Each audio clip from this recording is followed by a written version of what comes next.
You're listening to the Options Insider Radio Network, the home of the Options Podcast. For more quality options programs, visit theoptionsinsider.com or search for Options Insider Radio Network in your podcast provider of choice. Listeners can also access all of our programming through our mobile app available in the iTunes and Google Play stores. Select programs are also available via live stream at mixlr.com/options-insider. That's mixlr.com/options-insider. Don't forget to follow along with your favorite programs and submit your own questions for the hosts at twitter.com/options, stocktwits.com/options, facebook.com/theoptionsinsider, or via questions at theoptionsinsider.com.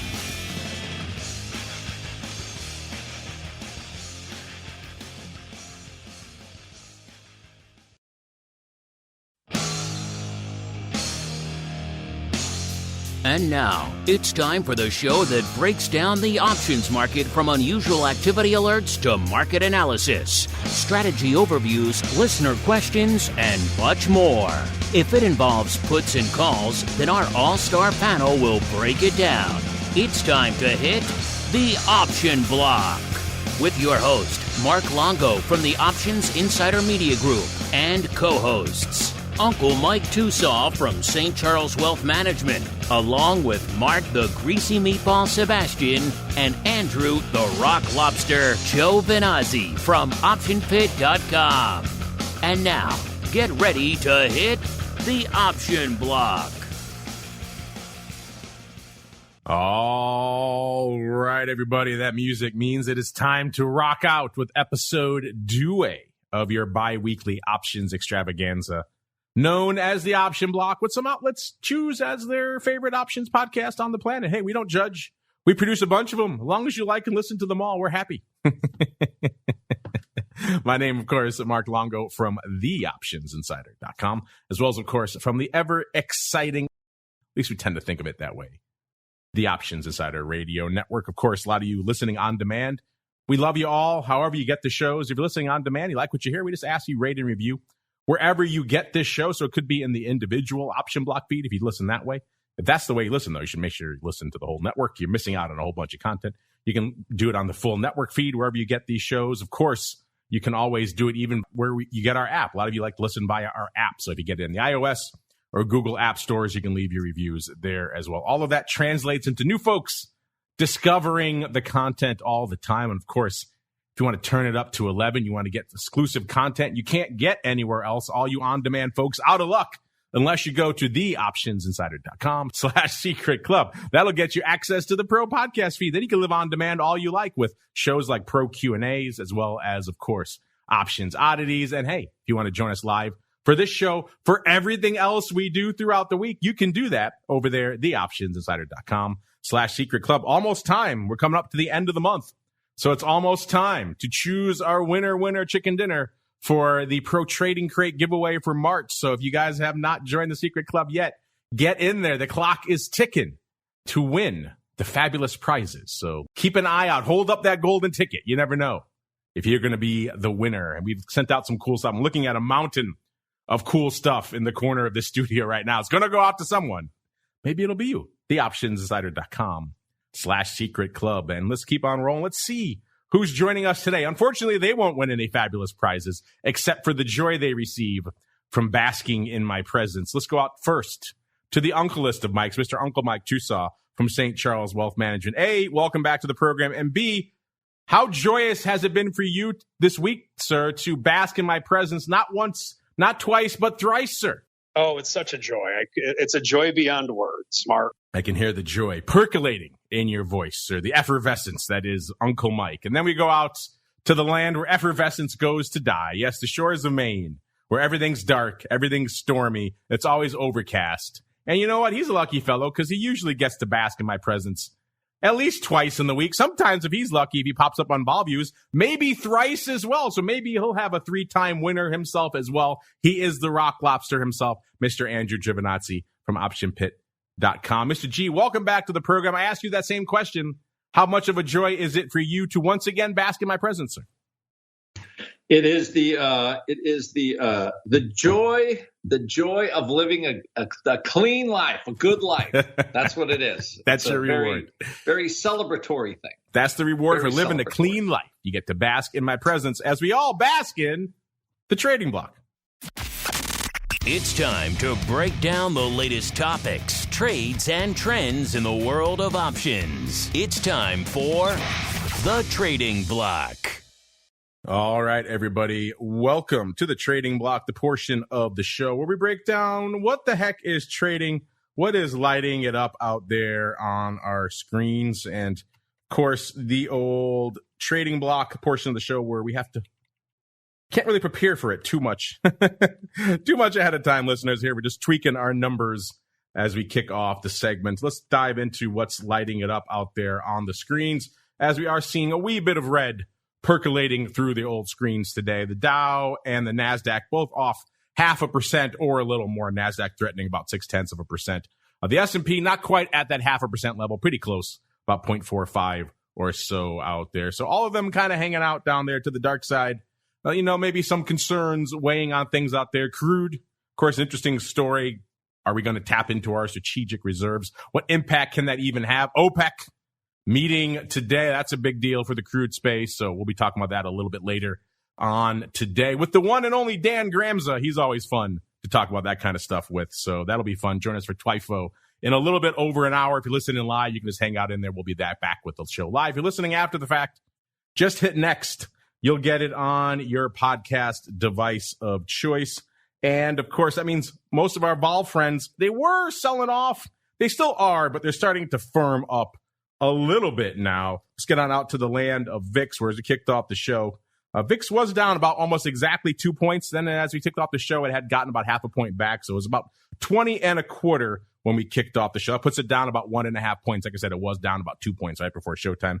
VVIX also getting a little bit frothier. Was at about a 108. Now as we kick off the show at about a 110. So that's down 6 points from where it was this time last show. VXX at about 25.5. That puts it down about 1.5 points from Monday's show. UVXY was getting into perilous territory. Was at about 12.5 when we were coming into the start of the show, a little bit before it. It has ticked up now to almost 12.90, so getting some of that back. So it was down about 1.75. Now it's down right around 1.5, 1.4 points. Of course, if you know UVXY, you've been trading it for a while, once you start getting to that or anywhere near that 10 strike, that's where things start to get a little bit wonky. That's also where they usually start to consider reverse splitting it. So I know we've had the once and future and present Dr. VIX on Vol Views in this show in the past, and he's expressed many times when UVXY gets down to around that 10 level, that's when he starts backing off because it gets weird. And we are starting to see some of that weirdness, perhaps, again, flirting back up now right around 12.90, so getting a little bit back. We'll see. If we get another pop in UVXY, then all this talk could be moot. They start shelling reactors again over there in Ukraine or something along those lines. And again, all this talk of vol eroding will be a non-story, but we'll get the split we need, a reverse split we need but just from the market. We don't need to do anything out there. And Vol Q was at about 23.25. Vol Q, of course, the NASDAQ vol. That puts it down about 1.25 points. Of course, as we've been talking here, it has ticked up about 0.5 point. It's up to about 23.75 now, which puts it down about 0.75 point from where it was this time last week. So a lot of table setting vol starting to firm up a little bit. We'll see if we can get back to unched even by the end of the show as we go around the horn. There's red on the screen. That means we have to start with the rockingest of lobsters and his best friend, his alter ego, Volman. Perhaps his only friend. He is out there in the hinterlands, after all, listeners. Mr. Rock Lobster, what are you and Volman keeping an eye on today, sir? Well, before I talk about Vol, I have to talk about Portillo's hot dogs. Portillo's. How did that? Portillo's. I know it's Portillo's, but I'm from California, so I'm going to say Portillo's. Because no one sells it Portillo's. But Portillo's. Even in California, they don't call it Portillo's. Yeah, I know. So Portillo's. So I got a gift pack from one of my students. Wow, that's a nice student. Pack of hot dogs. That's a nice student. So did he forget my address? Is that what he did? I apparently got the buns, the dogs, the mustard, the little spicy stuff you on it, and the relish and the peppers. Like the Portillo's hot dog, just like I remember it from way back when. And so I'm asking everybody, like, I figured these are all for me, right? because nobody in the house, like nobody, there's people who are like, nobody wants hot dogs. So I make a hot dog, and then somebody tastes it, and they're like, this is an awesome and they ate all my hot dogs. 10 gone. My whole you didn't get any of them? Blissful experience. I figure I'm going to get one a day for a week. I'm just going to go full Portillos for every day for the week. I'm in. Nope. So that was your first mistake, revealing the Portillo's hot dogs to the rest of the family. That's something you keep in like the corner of the freezer or something to yourself. That's just for your own devices, sir. So I'm just fair warning to listeners. If you order the Portillos with I'm always going to call Portillos, with all the fixings, don't tell anybody. Has this prompted you to become a Portillo stockholder? They are public now. I am. I'm looking at it. I swear I got it queued up on my screen because the stock was like a high of 55 I remember when Sebastian was all in my face because he bought it at 29. He's like, I got it at 29, and boo-boo to you. And it was trading close to it was in the 40s, I believe, at the time. Of course, now you can get all you want for $24.43, sir. Yeah, I know. However, I think this is it's you know what it is? It's like every chain has to have a hook, and just the Chicago, that kind of downtown food in Chicago is it's not something you probably should eat every day, but when the urge is there, you got to have it. So anyway, of course, you've listened to Uncle Mike. He thinks it's a place you go to get burgers. He's the only person in the world I know who gets burgers at Portillo's. I didn't even know they had burgers. I like myself the Chicago dog. It's hard to beat it. I will say, next time you come to Chicago, spend some time at Portillo's. Get yourself the rib dinner. It's pretty darn good. Really? You gotta wait 40 minutes for it, but it's worth it. I think it's hard for me to go there and not get the hot dog, I have to admit. Although this little happy box they send you is quite nice, I'm just saying. Vol, that's where we were. Is the show about something besides Portillo's hot dogs? I forgot. Yes, exactly. So, but it is. I haven't bought it yet, but I will. I'm going to buy a little bit of stock. So, by the way, before we get off of that, our chat is telling me they have a fish sandwich now in Portillo's. What? Fish sandwich? Really? Oh, that sounds A, awful, and B, hey, good. I guess it may be a Lent thing. I don't know, but wow. I guess a good for Lent thing. So as shocked as I was by the hamburgers, I am now double shocked by the fish sandwich. I can't speak for any of that.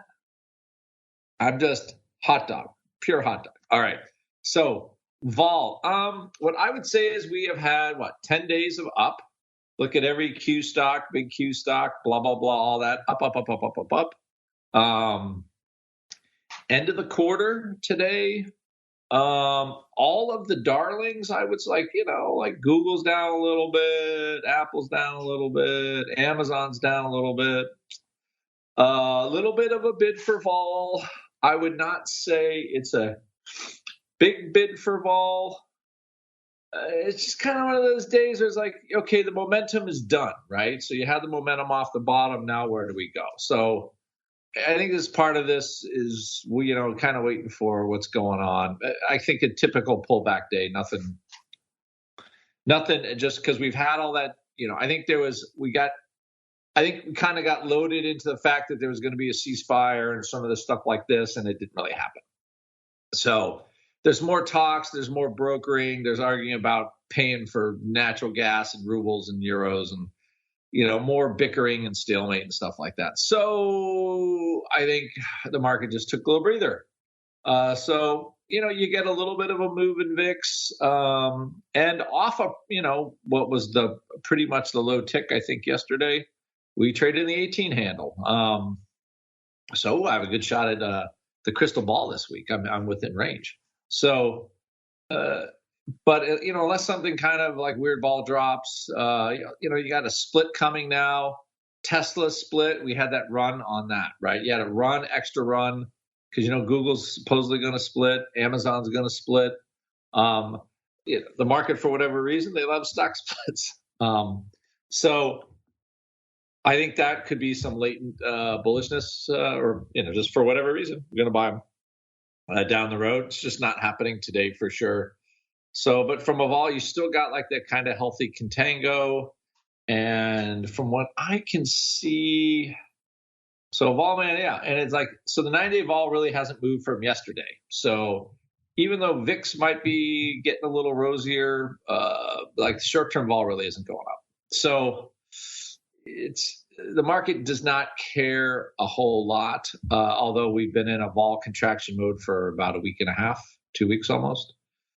And it's kind of stuck. It's here. Okay. It's sort of like, now where do we go? And I think that's what we have. So without, earnings are going to be coming out soon. There's not a whole lot of catalyst going on in the next 2 weeks. The Fed's got rates raising for as far as the eye can see.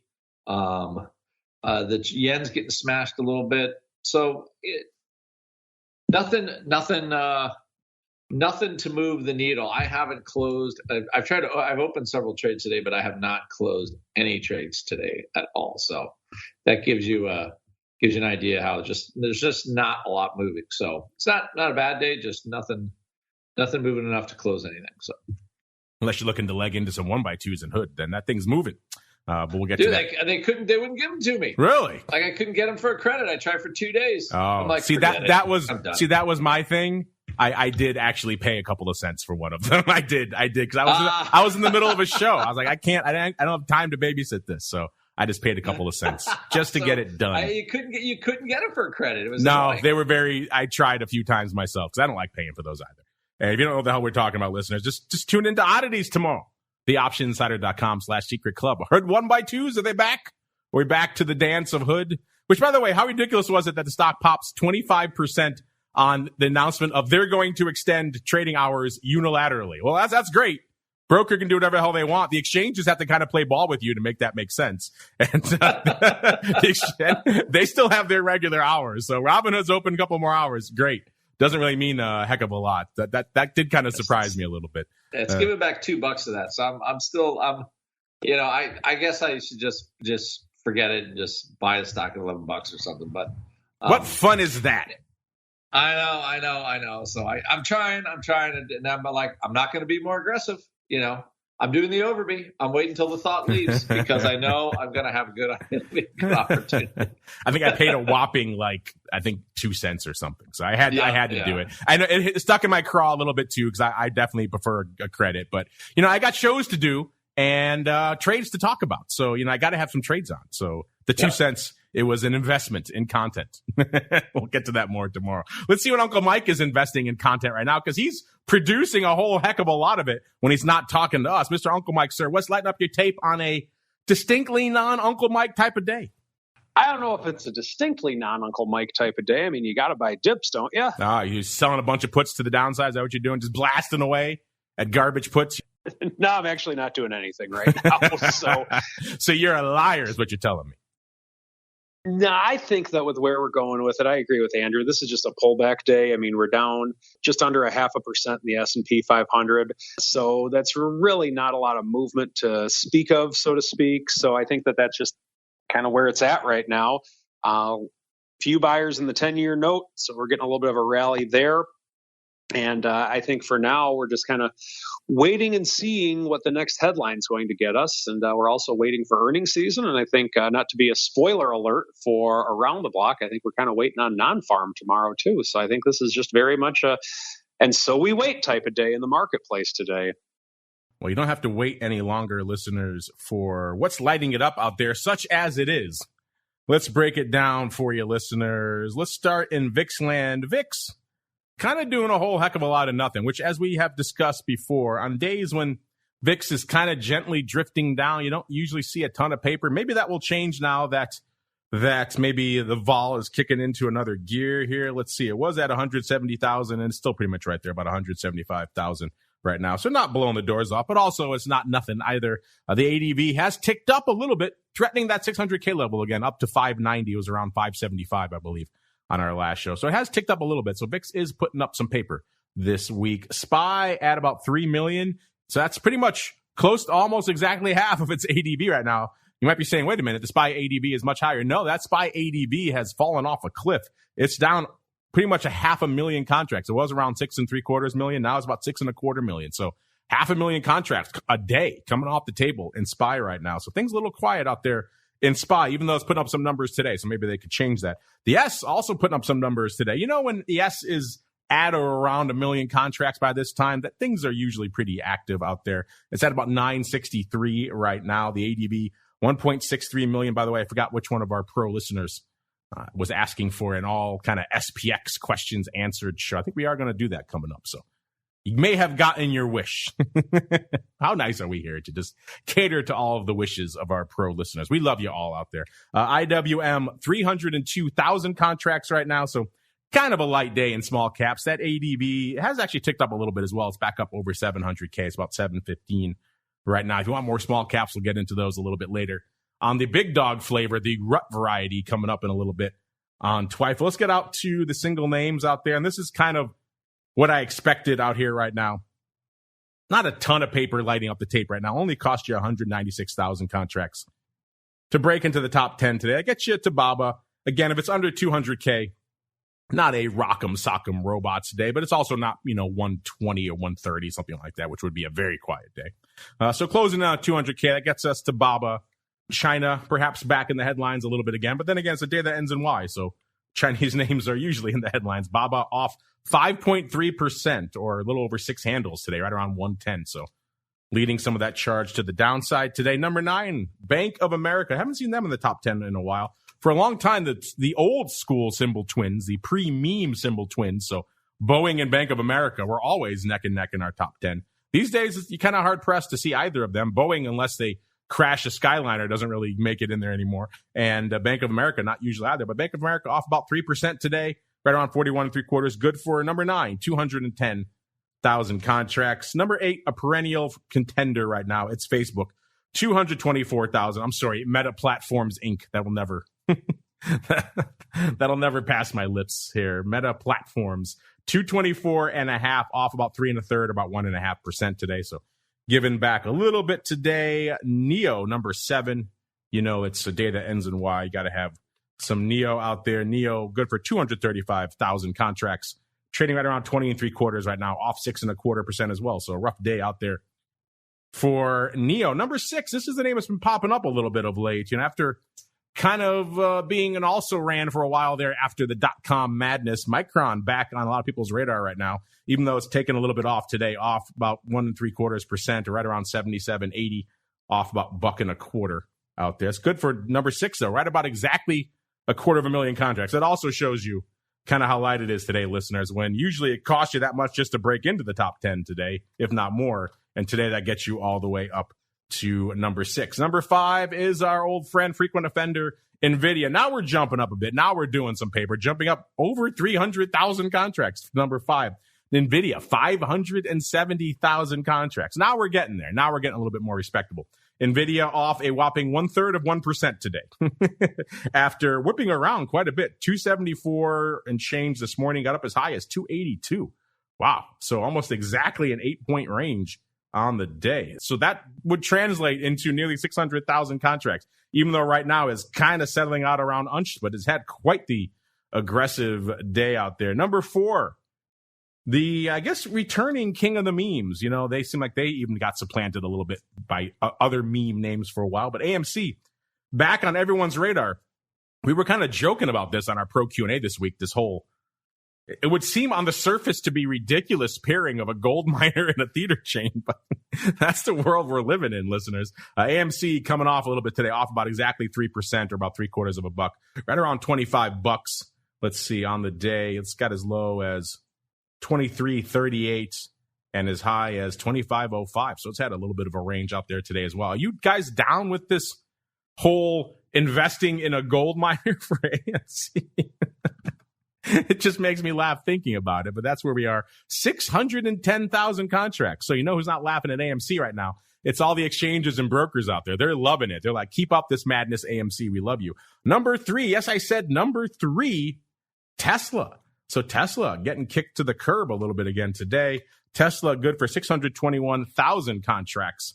It's off, let's see, about 0.5% or $5. That's literally a rounding error in Tesla, listeners. This thing could move $100 at a clip, no problem. It's had a low today of, pretty much right close to right now, 1086, and it's got as high as $1,100. So not exactly active day at all for Tesla, given what we've seen out there. But it's good enough for number 3, even though it's kind of quiet, 621,000. Probably why Tesla's coming down a peg. Number 2, yes, I said number 2 is the fruit company. It's Apple. Only 861,000 contracts on the tape for Apple. It's at 176 and a little bit shy of a half, 176.40 or so right now, off about 0.75%. Started off the day 177.86, sold off hard to 175.69. Since then, it's been kind of bouncing around, trying to regain that level. Can't really do it. So a little bit of a sell-off out there today in Cupertino. And then number 1, listeners, I've joked many times this name is, they should almost just change the number 4 slot to this name because it is always there. It is AMD. But not today, listeners. Advanced Micro Devices, almost 1 million contracts, 918,000 contracts on the tape for AMD. Man, they're taking it on the chin, off 8% or 965, trading right around 109.5 right now. Started the day 116.09, and it's been kind of slowly, actually not that slowly, moving down ever since. Looks like Barclays downgraded them and cut their price target. You know how I feel about analyst downgrades, but still, it's taken the stock on quite the journey today. Good for 918,000 contracts here in AMD. Wow. So AMD topped out, looks like in November at 161.91, sold off down to 102 and change in January, rallied back up to 132 in February 9th. Then it sold off again to March 14th, back to 102, recently rallying up to 123.25, only to have this downgrade clip their wings again back to 109 and change right now. So it's been quite the topsy-turvy period for AMD. We're pretty much back at levels we haven't seen in AMD outside of the March and February lows, not since really later in 2021, about August of 2021 out there. So intriguing stuff. AMD lighting it up out there today. Let's see what's lighting it up from an earnings perspective. Like we said, we don't have a ton of names on the docket. We kind of are mid-cycle, if you will. And there are still some names popping off, obviously, and we do crunch the numbers for you because we like you. But kind of the official season, at least the way Matt and his analysts codify it over there, is 6 weeks. And that's how they break it down. So that's where the season report comes in, all that fun stuff. So we are waiting for new season reports for you. We do have some new move results reports, including one of my favorite tickers, the Walgreens Boots Alliance, hot off the presses right before showtime from our friends over there at Oratz. Walgreens Boots Alliance popping off today before the bell. They were at 47 and about a half bucks. They were pricing in about 4.6%, and they delivered 6% to the dark side. Let's see where they're hanging out right now. So a little bit of earnings outperformance there. Now they're still at about 44.87. So they're still right about that range, about 5.5% to the dark side. So they still have outperformed their straddle today, if ever so slightly. So there you go. Walgreens Boots Alliance popping off. We also had some hot names like UiPath Inc. ticker symbol Path after the bell last night here. Man, they were pricing in, they were at $29. They were pricing in 11%. They delivered 25% to the dark side. Wow.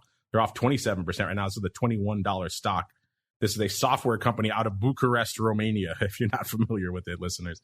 In terms of upcoming earnings, we do have a fair number still on the docket here. You can go to theoptionsinsider.com to see the names that we have in store for you right now, including Levi Strauss. They are next week on the 6th after the bell. They were trading right around 20.60 as of this report. They were pricing in $1.25. In the past, they've moved 106. So a little bit extra jeans vol, even though it looks like Levi Strauss taking on the chin today. This report was from this morning at 20.60. They're already at 19.93. So they have sold off a little bit already out here. So if those names intrigue you, listeners, we've got the reports for you over there. Constellation Brands, too, really quick. Let's go out to them as well. Ticker symbol STZ. They're on the 7th before the bell next week. They're at 233, pretty much even as of the time of this report. They've sold off a little bit in the market today as well, about $0.50. They're pricing in 839. The past they moved 828. So a wee bit of extra juice, a daub of extra juice, if you will, out here in Constellation Brands. And let's see, just a few others here. See if we can find any frequent offenders for the odd block here. Israeli software names, you name it, all kinds of fun stuff. Right now, we're hanging out for the last 3 years, pretty much, average together. We're hanging out at an average of 83% which is actually higher than it has been of late. Again, that kind of reflects the last couple of cycles doing a little bit more outperformance from a vol perspective than we have seen for pretty much the rest of the pandemic. As it stands right now, week 1 averages at 88%, week 2 an apocalyptic 44%. So do not buy vol in week 2 of earnings season, listeners. Week 3, 61%, week 4, 66%, week 5, 69%, week 6 also pretty rough, 53%. And thanks to the magic of week 1, that still averages out to about 83%. Of course, a lot of those is because of different numbers of names are reporting in different weeks, listeners. So interesting stuff here across the board. You can check that out for yourselves. Looking at some earnings trades as well. They are still monitoring 73 long straddles for your trading pleasure, 60 short straddles, and 102 long calendars on that earnings trade report. So you can see how they're all faring. Unfortunately, no short calendars this cycle, which is probably a relief for a lot of you because that trade tends to blow people's minds.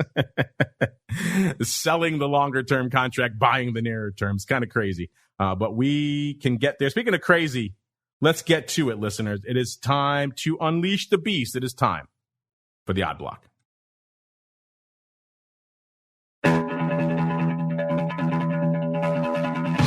It's time to break down the most interesting, unusual, and downright questionable options activity that's been identified by theoptionsinsider.com.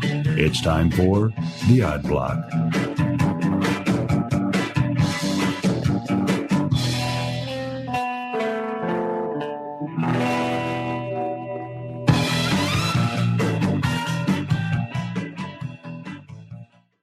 All right, everybody, let's do it. Let's get weird. Let's get wild. Let's get whimsical. It is time for the Odd Block. Let's see where our Eye of Sauron fixes its fiery gaze today. First off, this is a newcomer to the Odd Block. We kind of just really started talking about it recently on Options Oddities as well. This is a new name that I have heard of, the Rock Lobster had heard of.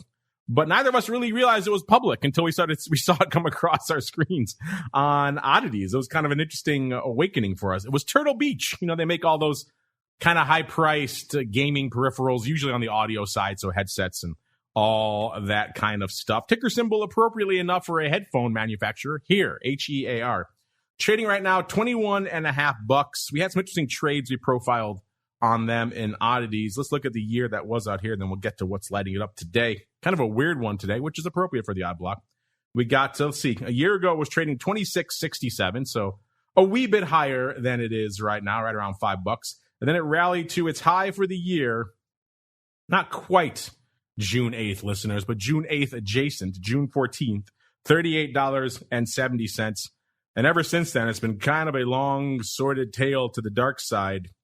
It hit its low on actually March 15th, not 14th, of 1703. It got even a buck lower, 1703. And since then, it's had a nice little pop. It got up to about $22.50.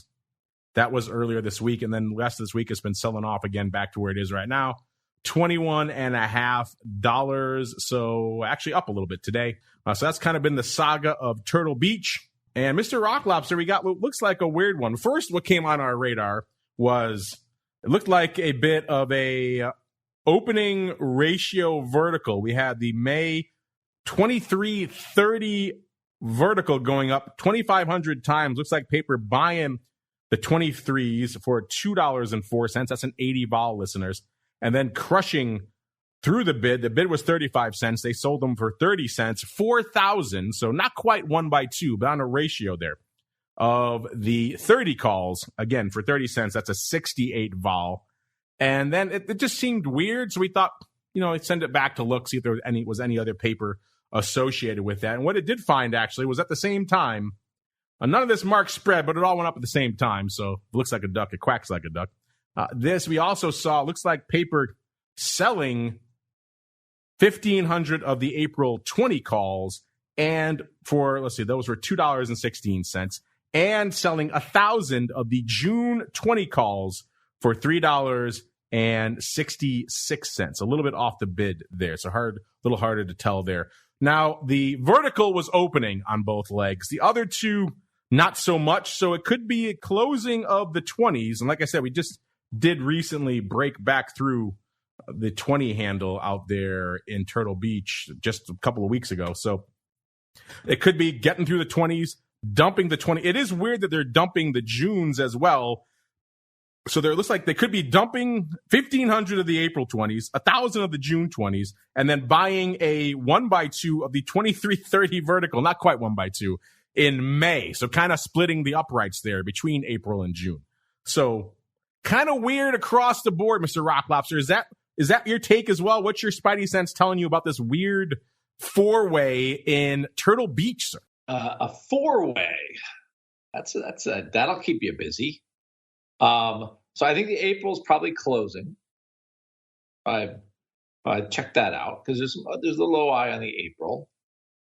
And I was trying to get the value there. So yeah, it looks like they probably bought the Aprils in early March, and they're pretty much getting out of them for what they paid for them. So that'd be like the April side. And then you go to the June, and the June is looking like some kind of funky, low-cost call spread.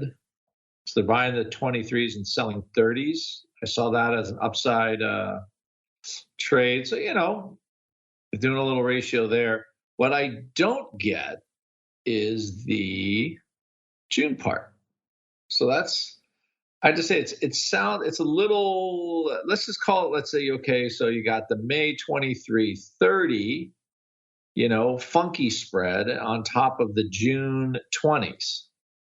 What is that, like a funky buy ride, or like you buy the June 20s? All sorts of weird here. I'm just trying to look up the June. So, yeah. Like, I can't even tell if they want to be long or short, or even like credit neutral, like vol neutral, or just because they're long 1,000 of the 20s. So my guess is, on the 30s, they did extra 30s maybe to cover some margin, maybe because they're doing 1,000 over 2,500, which would give you the 20s, for about, a little bit of a credit, right? And then they just piled on the 30 calls for a margin control. But the 30 calls kind of went through the bids. So again, all kinds of weird oddball city. Look, I'm looking here. You're right. The Junes went up on March 14th as part of a spread. Looks like this guy's been kind of buying upside in Turtle Beach for a while and then maybe rolling it down when the opportunity took, because he took off on the 14th, 1,500 of the March 24 calls for a dime. So I'm guessing those are probably a loser, Mr. Rock Lobster. And then he bought 1,000, so he also bought less. That's also a sign he's not sitting on house money. He bought 1,000 of the June 20s for $255. So he made money on those. He dumped those for $366. So I'm still guessing this guy is probably down some money because looks like he's been buying calls into the sell-off for a while. Yeah, and so I think maybe the June's close, April's close. You did a good job of sleuthing there. And then he's going to try the 23.30 spread for some kind, trying to get some low cost there to make his money back. I guess it's kind of a quasi-stock repair at that point. He doesn't mind letting some go at the 30 handle, I guess. Yeah, this is the weird one, which is, hey, that's what the segment's for, right, listeners? The oddities. They don't call it the not odd block. The not odd block. Oddities, different show. Yes. Oddities. Yes. Odd block indeed. A lot of oddness. What do you think about this one? So we talked about Turtle Beach before, not on this show, really only for our pro members, but you have thoughts on Turtle Beach? You like it at these levels? You like what this guy's been doing? Throwing good money after bad for calls for a while? Hit us up. Let us know as we get into some, let's do some payback now. Let's get some of the odd block payback. Let's see if some of these trades we profiled have paid off or not. Let's see. Let's start in Uncle Mike's favorite name. This is Technip FMC PLC. This is the old French-American UK domiciled global oil and gas company. Technip FMC PLC. Gotta love that. I won't tell you where it's trading right now. A bit of a spoiler. But back on March 7th, we profiled. Looks like somebody had a little bit of an axe to grind. This one said, you know what? This thing is not going to be moving too much farther for the rest of this month. So I'm going to take advantage of some pretty decent juice, 95 vol level. And I'm going to come in and not quite crush that bid, but get pretty close to it. Sell almost 10,000, 9,054 47 cents out there. Again, that's a 95 vol, listeners. The stock was a little bit over $8 at the time, 804. There were no earnings in sight. It was what it looked like, just a straight up chance to harvest a little bit of the old risk premium. At the time, we said we didn't really hate the vol levels on this trade. You can't argue against almost triple-digit vol for only a few weeks. And it looks like, Mr. Uncle Mike, that this one actually kind of paid off. The stock closed at $7.30 on expiration, and these bad boys were still open. So they pocketed a whopping $425,000, even higher than the Rock Lobster's metric of the girlfriend's Ferrari. Mr. Uncle Mike, what say you, sir? Are you a fan of these? I know you like yourself a call writer, too. Are you a fan of these aggressive call rights in Technip FMC PLC? Not against an aggressive call right, but I can't really speak clearly on Technip FNC PNC, though. You assume I can, sir? You think I'm well-versed in Technip FMC PLC? That's why I tossed to you, sir, for all the fun. Mr. Rock Lobster, do you concur that this was, we kind of liked it at the time, I recall. You can't hate these vol levels, and it seems like he got what he wanted, which was $425,000, sir. No, I thought that, I mean, this wasn't bad, right? Like oil services, the return was pretty good. You know, like 5% return or whatever. Like, how are you going to get upset about that? You know, I would say that, you know, hey, listen, a trade that makes you $425,000, you can complain about a lot worse things. Yes, you know, like definitely. You go to Portillo's and they don't give you, you know, they forgot your peppers or something. Like that, that's something you can complain about. $425,000. I don't know. I don't think you can complain about that. I probably would complain about that if it got no peppers. You're right. That would be 100%. You'd be very upset. That's a core component of the Chicago dog. Got to have that pepper on it. And a pickle. It's kind of like a salad on a bun. It's kind of crazy, but it's fun. And you know what's funny about those peppers? You can't put them on anything else. They are kind Where else are you putting them? They are kind of suited just to that. You're right. They are single-use peppers. Our chat reminding us they also liked the Turtle Beach. It was the 17 half puts we were talking about in Turtle Beach. You recall those, Mr. Rock Lobster? There was a ton of put action out there. And I think, as I recall, someone was actually buying those bad boys because they thought this thing was going to just explode to nothing. And we were like, why is this person doing this? So, yeah, they were kind of interesting. Now we have the other side of that paper, which is the loading up on the upside. Let's go on out now to one more name here. Let's see if we can catch Uncle Mike napping again. Let's go out first to everyone's favorite name, the Owl. AKA Blue Owl Capital Inc., ticker symbol OWL. This goes back to our February 17th show. You remember those days, listeners? February 17th, pre-Ukrainian invasion. We were all just young and whimsical. Now we're jaded and angry and old. But at the time, we talked about Blue Owl. It was right after earnings on this name. It was the same day. So this is the post-earnings trade. Someone coming in and dumping. Oh, before I do that really quick rundown on Blue Owl. Let's see. Today, I won't tell you where they're trading today. $9.88 a year ago, and then they topped out at $17.89 on November 2nd before pretty much selling off for the rest of the year. When we profiled this on February 17th, the stock was at $12.50.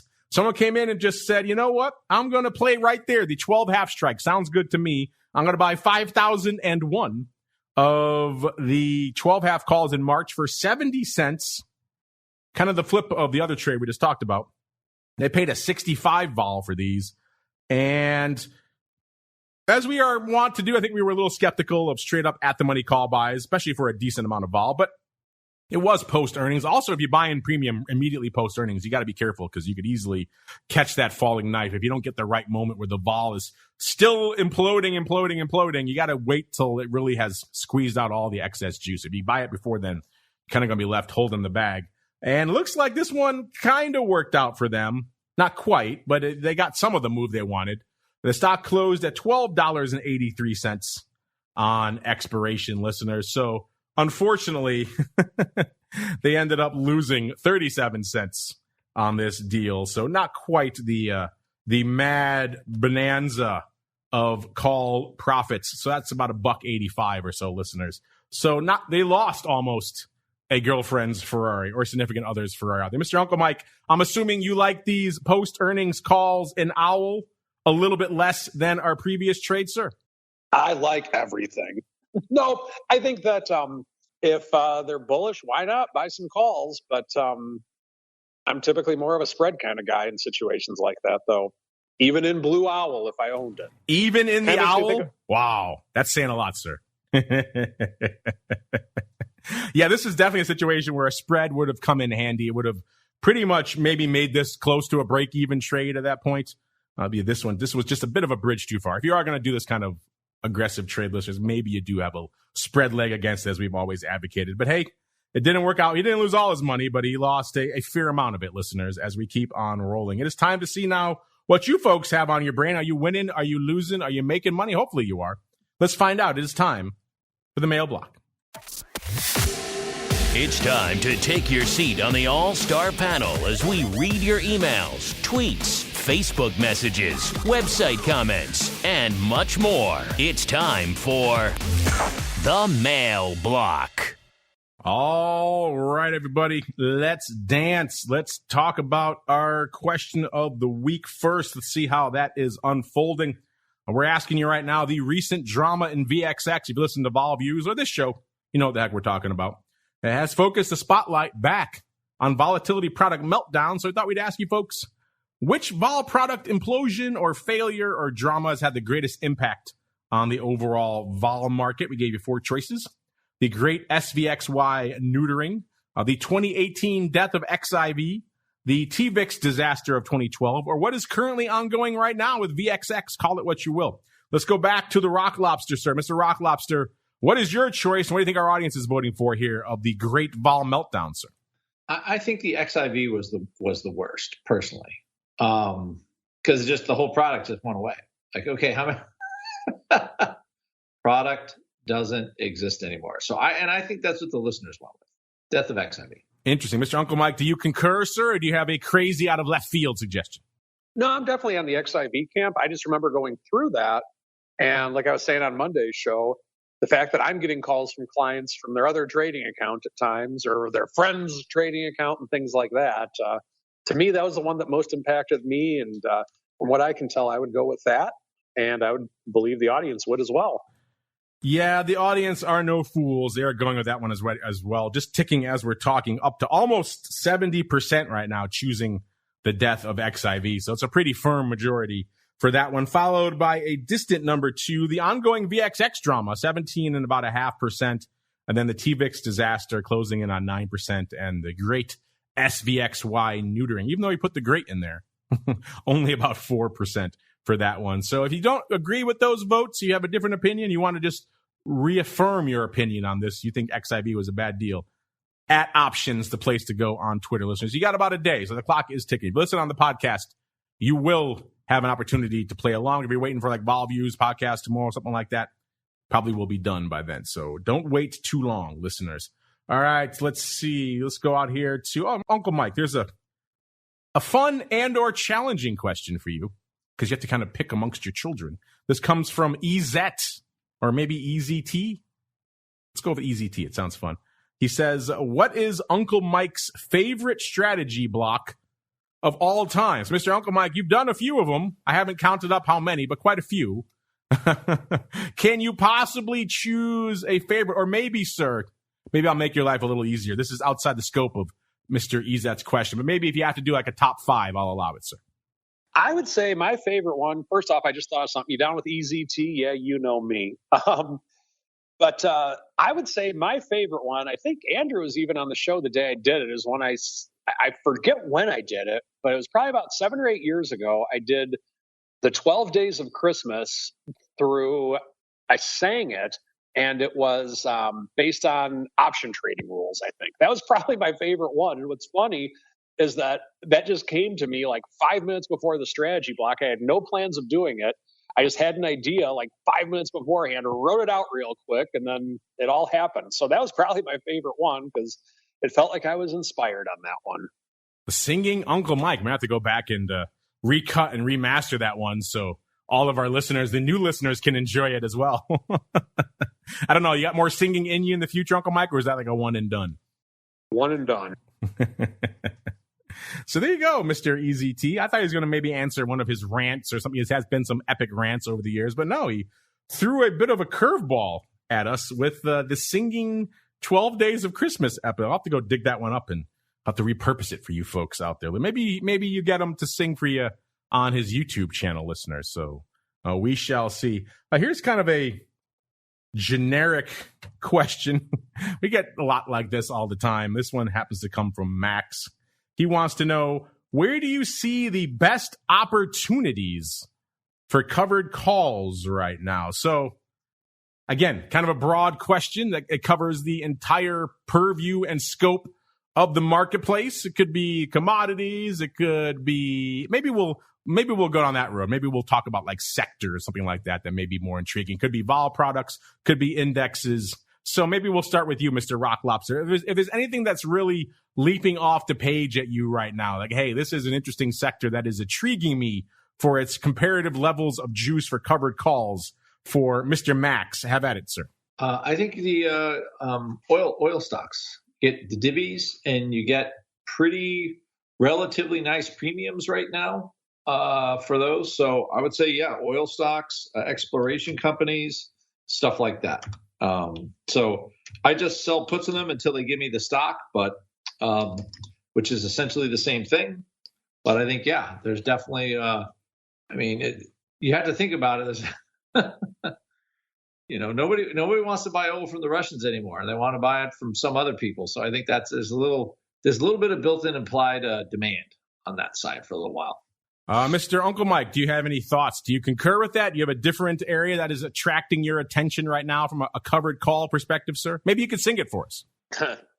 Don't have the ability to sing it, but no, I like I literally was monitoring my covered call position for one of my clients on XLE before the show. I mean, I like it on there.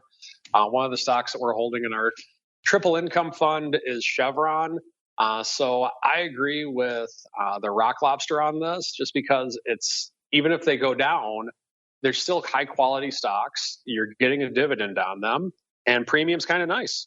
There you go. 2 votes there for the oil and oil services stocks. Listen, by the way, I did pull up really quickly what we were talking about on oddities, give you a little bit of a premium show preview here, listeners, for the Turtle Beach. It was back on December 17th on our show there. We talked about people throwing good money after bad in Turtle Beach puts. This was, as I recall, I remember them buying some downside puts. They had already bought the D's 22 puts, and those had gone the way of the dodo. And then they came back in at 7,500 times. They bought 7,700 more of the Jan 17 half puts. They paid 35 cents for those. I just broke down the tail of the tape for you the last couple of months, listeners. You probably can tell they did not work out very well. So they had lost about $250,000 in the first trade, and they wasted another $250,000 on the second trade. So sounds like this person may be diametrically opposed to what the other person was doing, which is buying all the calls. I don't think these were related trades. It wasn't like they were buying a strangle. It just seemed like someone was really panicking about a lot of downside in Turtle Beach, and they spent about $500,000 to express that view, and including very, very near-term 17 half puts. That was already kind of at the low for the year for the stock, and they were just scrambling. A 97 vol. It seemed like wasted money to us at the time, and it turned out to be the case. But you know what's never wasted time, listeners? It's the Around the Block. So here we go. It's time to tell you what we'll be watching on our trading screens until the next episode. It's time for Around the Block. We got some of our listeners in our chat saying they liked that trade as well because they sold those puts, the Jan 17 half puts. I remember some of our listeners liking us profiling that. We like to give you some guys interesting targets, and that one certainly seemed like a decent one. So congrats to all of you in our secret club who did sell those Jan 17 half puts. It worked out pretty well for you folks. Not so much for this guy, but glad our listeners did well here. But, you know, Uncle Mike, he's been kind of champing at the bit. He was teasing his Around the Block at the start of the show. So I don't know. I guess he was just eager for the show to be done the entire time. So let's let him have it now. The floor is yours, Mr. Uncle Mike. What is your Around the Block? Let me think. Non-farm payrolls. I think that could be a market mover tomorrow. Definitely looking at that. 4,600 on the S&P. We broke through it to the upside, but now we're having a hard time breaking through it again. So watching 4,600 non-farm and seeing as well as how the 10-year is going to react to the announcement tomorrow that I'll be waiting with bated breath at 7:30 tomorrow morning, Chicago time, when it comes out. Are you back on said boat with the 10-year note, sir? I never got off the boat from the 10-year note. Even if I'm not on the boat, I'm on the boat.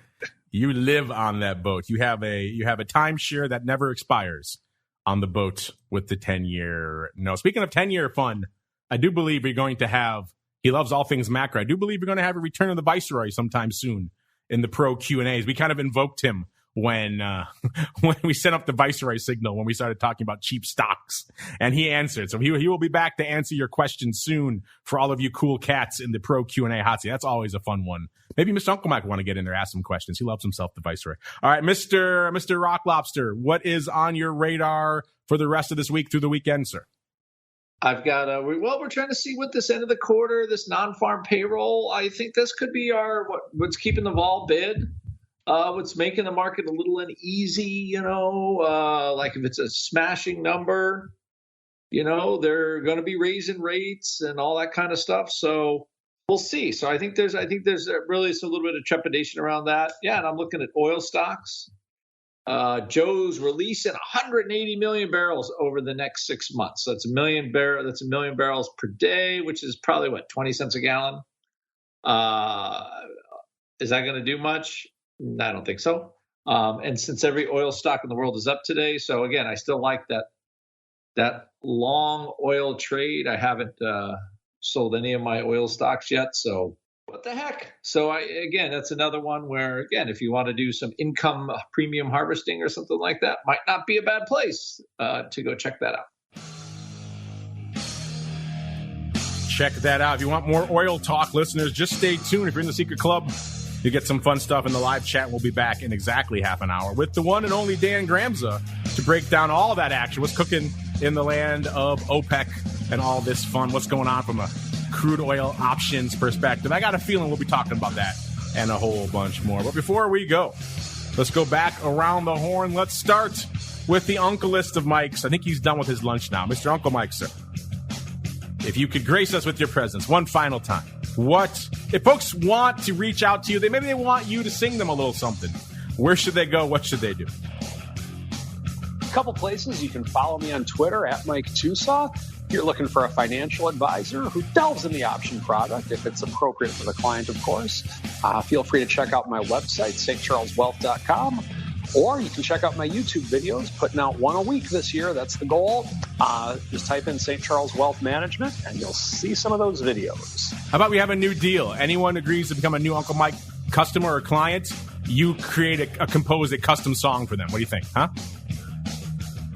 I've never been much of a singer, and I think this is the only recorded venue I've ever sang on when I did it 7 or 8 years ago or whatever that was. That's what makes it so special, so unique. Only for Uncle Mike clients at stcharleswealth.com. He won't say it. I will say it for him. I personally guarantee he will compose a custom song for you if you become an Uncle Mike client today. stcharleswealth.com. See, your compliance can't get mad about that. It's just a song. You're not giving away any secrets. All right, Mr. Rock Lobster, I don't know, maybe if they call Ted, will you sing a song for them as well, sir? You got to sing the song of, yes, Andrew is the most handsome man in options, and you get 10% off optionsbid.com if you call Ted 888-TRADE-01. There you go. 888-TRADE-01. He did misspeak a little bit, though. It's not Andrew. It is myself, and I, who is the sexiest man. I mean, it's an official title. I can't really argue with. I forgot I am still the Lord of Options. Well, I do have that official certificate hanging on my wall in the studio here. I am an official Lord. So multiple titles to enjoy here in the options market. In the meantime, you can call Ted over there in the land of the pit, optionpit.com, to learn more. We got to get on out of here, but don't worry. Our day's just getting started, listeners. We'll be back with Twifo in a little bit and all sorts of fun. Then, of course, back again tomorrow, noon Central, 1 p.m. Eastern for volatility views. And then after that, for all you cool kids, you like hearing about those Turtle Beach puts and everything else we were profiling in the oddities, you know where you got to go, theoptionsinsider.com/secret club to join up, and you can join all the fun. And you can also get in there for the March giveaway because it's popping off really soon. So you want to be part of that. Trust me. This is unique, bespoke, one-of-a-kind stuff. Nobody else is really doing anything like this, which makes it kind of fun. We like you folks out there. And we'll see you back here again on Monday, another episode of The Option Block. Stay safe out there, everybody.